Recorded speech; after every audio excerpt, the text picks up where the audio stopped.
All India Ambedkar యువజన సంఘం ఆధ్వర్యంలో మంగళవారం గోదావరిఖని మున్సిపల్ కార్యాలయం సమీపంలోని అంబేద్కర్ విగ్రహం వద్ద భారత రాజ్యాంగ ఆమోద దినోత్సవ వేడుకలను ఘనంగా నిర్వహించారు.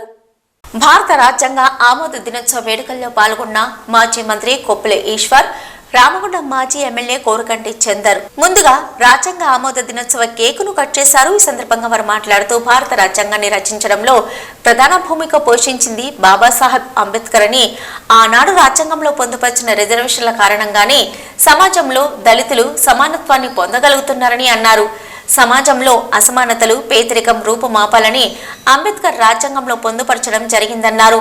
భారత రాజ్యాంగం ఏర్పడి 75 సంవత్సరాలు గడిచింది.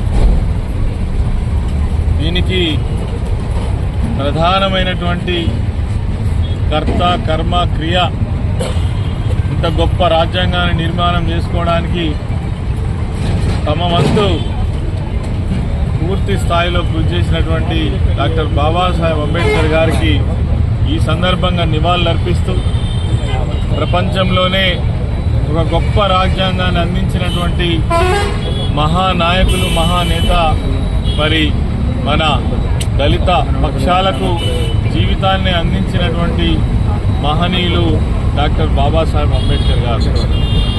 రాజ్యాంగం అంటే నిబంధనలు రాసుకోవడం కాదు, రాజ్యాంగం అంటే పద్ధతులను ఏర్పాటు చేసుకోవడం కాదు. భారతదేశంలో ఉన్నటువంటి అనేక రకాల, అనేక వర్గాల ఈ భారతదేశం అంటేనే అనేక కులాలకు, మతాలకు, ప్రాంతాలకు మరి అనేక రకాలైనటువంటి వైవిధ్యం కలిగినటువంటి యొక్క భారతదేశంలో మరి వారందరికీ తగినట్టుగా రాజ్యాంగం ఉండాలనేటువంటి ఆ స్ఫూర్తితోటే భారత రాజ్యాంగాన్ని నిర్మించడం వల్ల ఈరోజు 75 సంవత్సరాలుగా అన్ని వర్గాలకు కూడా రాజ్యాంగం ద్వారా హక్కులు పొందగలుగుతున్నారు అని అంటే డాక్టర్ బాబాసాహెబ్ అంబేద్కర్ గారి యొక్క ఆలోచన విధానం అని ఈ సందర్భంగా నేను మనవి చేస్తాను.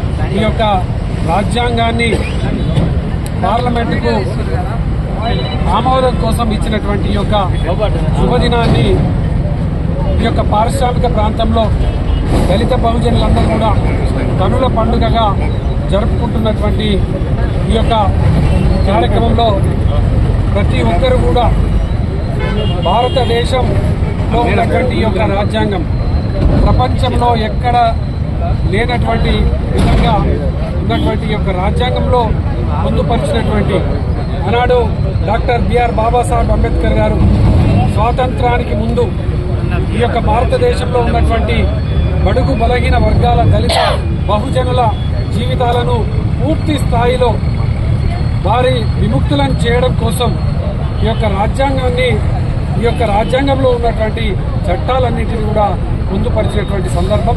అందుకోసమే భారతదేశంలో ఉన్నటువంటి ప్రతి ఒక్క ఈ యొక్క శాసనసభలో కానీ పార్లమెంట్లో ఎన్నికైనటువంటి వాళ్ళందరూ కూడా ఈ యొక్క దేశాన్ని పరిపాలించినటువంటి ప్రతి ఒక్కరు కూడా ఈ యొక్క రాజ్యాంగంలో పొందుపరిచినటువంటి చట్టాలన్నీ కూడా అమలు చేసేటువంటి విధంగా ఇలా వాళ్ళు కార్యాచరణతోని ముందుకు పోవాల్సినటువంటి అవసరం ఎంతైనా ఉన్నది.